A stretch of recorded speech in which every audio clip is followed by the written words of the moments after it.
Welcome to SIWI Corner. Today we're going to be talking about behaviour change and language. This is the focus of many sessions here at World Water Week. We identified behaviour change as one of the accelerators needed to help us achieve building resilience faster. I'm joined by two of my colleagues here. Would you like to introduce yourselves? Thank you, Georgette. My name is Panchali Saikia. I'm a program officer with the Water and Sanitation Department at SIWI. And I'm Henning Göransson, Sandberg, and like Panchali, I'm a program officer in the Water and Sanitation Department. Thank you both for joining us. And I wanted to quickly ask you before we get going, have you been to World Water Week before? Yes, this will be my 5th World Water Week. The first one was in 2016. I was quite thrilled, and it was a big fan moment for me, getting to meet and also join the discussions with the water expert whose work I had followed and read. My second one was very special. In 2018, I joined with pride as a SIWI staff. And also I got to know more about this process, about this global water event. I'm not as experienced as Panchali. I've only been to 2 World Water Weeks before. So last year at the virtual World Water Week at home, and then in 2019 at the Tele2 Arena in Stockholm, which is one of the main football arenas in Stockholm. And I had been to the arena before, but then I was in the stands shouting at sports professionals. So to me, it was very cool to be on the pitch and speak to water professionals instead. I can imagine, although quite a difference maybe in tone. Yeah, a little bit. So this is the first truly digital World Water Week that we're having. How does that feel? Well, the circumstances around it are, of course, sad that the pandemic made it impossible to organize a real face-to-face conference. And actually, a digital event can create great opportunities. People from different corners of the world can join and participate in these discussions, and this year more than ever before. This is quite a special year. World Water Week turns 30 this year, and what better way to celebrate with a record number of sessions? What are you both looking most forward to? Well, I like just generally that there is so much variety, despite the topic being quite narrow, I mean water. So we have sessions on plastic pollution, antimicrobial resistance, public toilets, and so on. So there is a lot of variety. Yep. Personally, I'm mostly looking forward to sessions about climate change, mitigation and adaptation. Very important topics, of course, and we're seeing the effects of climate change more and more. I mean, just in the past weeks, we've seen really devastating floods in China, in Germany, in Belgium, at the same time as we have fires raging in Turkey, and we're seeing riots in Iran because of water scarcity. For me, having an interest on urban water resilience, I'm really looking forward to joining the discussions around that and understanding whether water resilience is actually attainable in reality or not. I see that in the program, there are a lot of sessions on cities. Another interest area for me would be listening to the indigenous communities about their indigenous knowledge and values around water, and also indigenous-driven solutions in relation to addressing the water crisis and challenges. This all sounds extremely interesting. I think my schedule is going to be very full already. And I think it's also really interesting how many different formats of sessions we're going to have here at World Water Week. There's storytelling, pitches, seminars, trainings, and of course, networking events. And this is going to I think for me at least, it's going to make it much easier to stay engaged, because it can be quite hard of a day of digital meetings can leave one feeling quite tired. Do you guys have any tips for newcomers to World Water Week? There should be something for everybody, given the diversity of the sessions during the week. And also in terms of, I would suggest people to just search the program and build your own week for that. And also I would also encourage in terms of not to limit yourself to join sessions of topics of your familiarity, but also delve into something new. Yeah, I think that's a great idea. I think that if you're new, one thing that can seem quite daunting is the use of jargon and acronyms in the water sector. There are a lot of them, and a lot of them we don't even understand. So I think one of the key things is to not feel embarrassed about not understanding a word or an acronym, but ask about it if that's appropriate, or just to look it up on your phone. I mean, Google won't judge you. But neither will the session organizers at World Water Week. I think there is a lot of understanding that people come from a broad specialisms to come to the conference, even outside of water. And this is really great. One of the sessions that I'm looking forward to the most is a session about working animals, particularly donkeys. It's something that I know nothing about, but it sounds really interesting. So I'm looking forward to attending that session. So one of my tips for new people is to search for keywords in the program, things that you're interested in, and then you can see the sessions that are related to that and build up a program based on that. And one of the keywords I can really recommend is donkey. Yes, donkey is your keyword. How we use words and communicate can actually influence people. Say, for example, if we want to include a diverse range of people and voices in the water discussions, for example, indigenous communities, people across different geographies, speaking different languages, we must communicate better. We must use words that are more simpler and easy to understand. This becomes really important and crucial when we are trying to engage with people beyond the water sector. Exactly. I think that's a really important point. If we want to have an inclusive discussion, we have to be using inclusive language that everybody can access. I actually thought we could have a look at what people are going to be talking about, apart from donkeys, at this World Water Week. We have prepared a word cloud using the session titles. Let's have a look. What do you think, Henning? Any surprises? Well, I think there are many words there that we knew would come up and which are very expected, like water, wash, but even climate change related words such as resilience. We see COVID-19 there as well, and that's also to be expected. We wouldn't have seen that 2 years ago, for example, but sadly it's still very relevant. Related to COVID-19, I'm a bit sad not to see hygiene and hand washing more on the word cloud. I think there can be an explanation for this, because hygiene is often forgotten when you talk about water issues and sanitation issues as well, because it's not tangible in the same way that water and sanitation is. Water and sanitation has to do with infrastructure, and they are services, whereas hygiene has more to do with social norms and behavior change.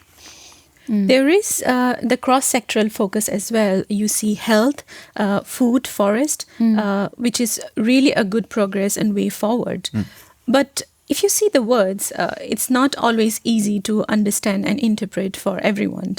And this, I can say, taking an example, the word inclusive, whether it's actually talking about non-discriminations, whether it's talking about human rights-based approaches or not, inclusion of all voices or not, say, for example, on that context, yeah. I also find this very interesting, and the nuance of the words we're using, and also because words can be excluding, as you mentioned earlier, but also they can limit our thinking a little bit. So what do you say? Can we use words as one of our tools to build resilience faster? Yes, if used with clarity, of course. But some words that we use in our development sector and day-to-day life in terms of the water sector might not be easy to understand, given that it's quite broad, has interdisciplinary origins. Say the word you use, resilience, it's sometimes quite have interdisciplinary origins, not just talked about in terms of climate change and water. So it's not easy to understand these words.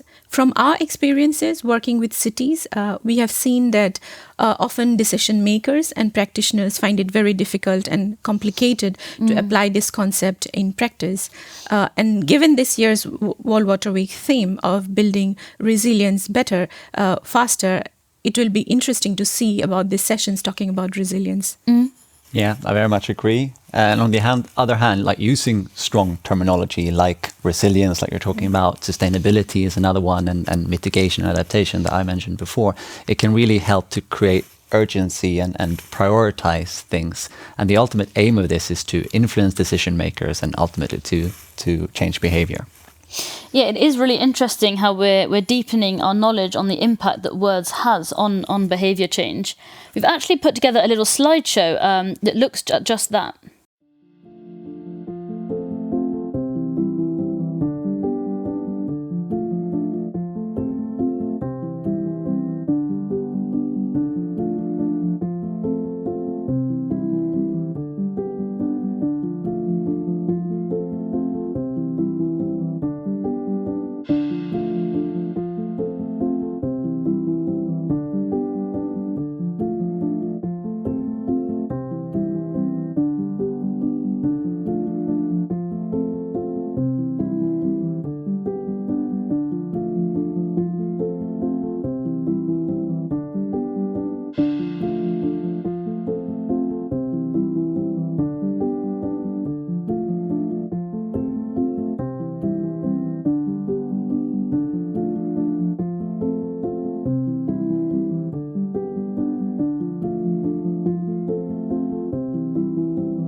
Do you recognise any of these images?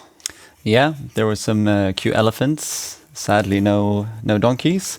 But many of them show, of course, the increased activism around climate change, and where water, of course, plays a very, very strong role. We also saw the word nudge in there, which I liked, and I think that's interesting. It speaks to behavior change, and it speaks to the idea that small positive incentives can have large positive effects.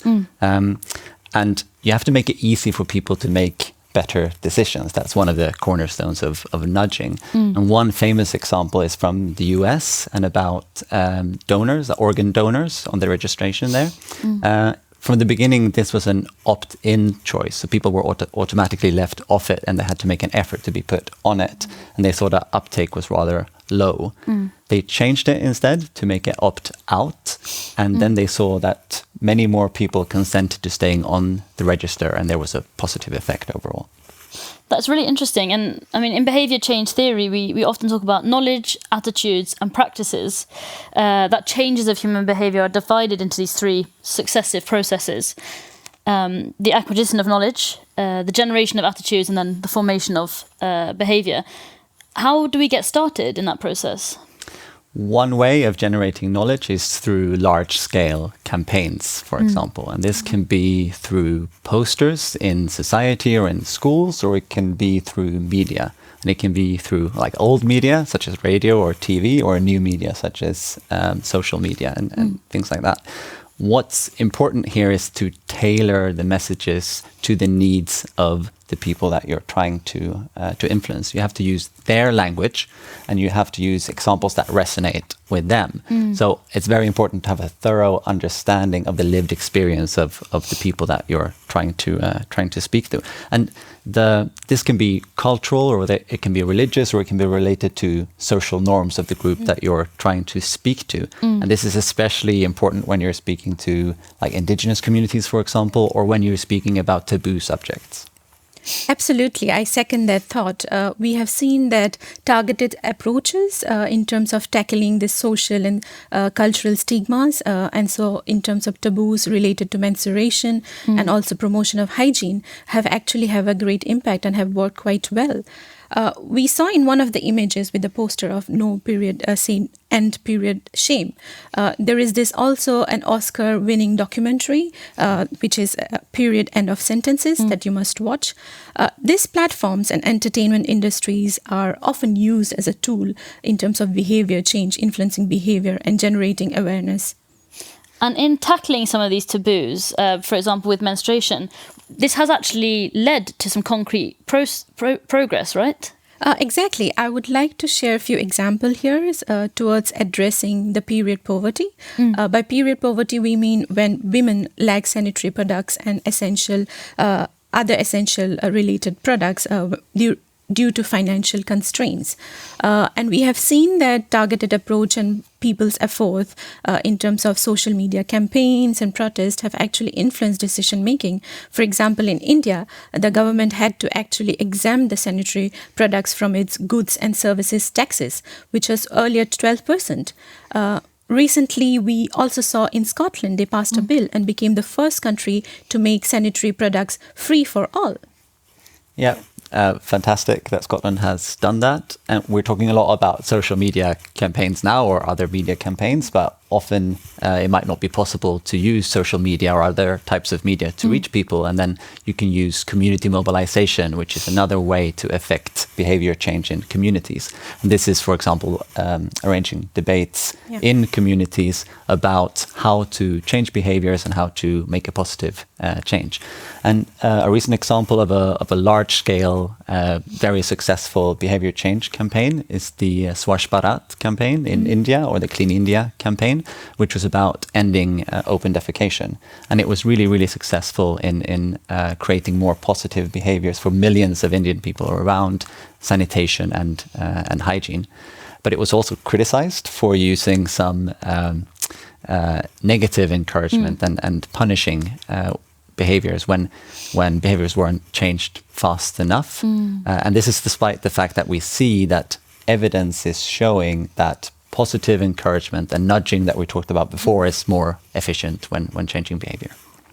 I think that's incredibly important to bear in mind. And thank you both, Panchali and Henning, for joining us today and sharing your expertise and passion on this topic. Thank you. Words and how we use them are incredibly important. As we have discussed today, they can make or break progress, either by facilitating shifts in mentality and approach to allow for change, or the opposite, whereby language excludes voices and perspectives, hindering real progress. I hope we've provided some food for thought for you as you continue to participate in World Water Week. Let's make sure the words we use are a tool for change. Thank you all for joining us today. And if you'd like to watch our next episode of SIWI Corner, we'll be talking about youth and innovation and how perhaps that's where we need to be looking to find the solutions to the water issues we face today.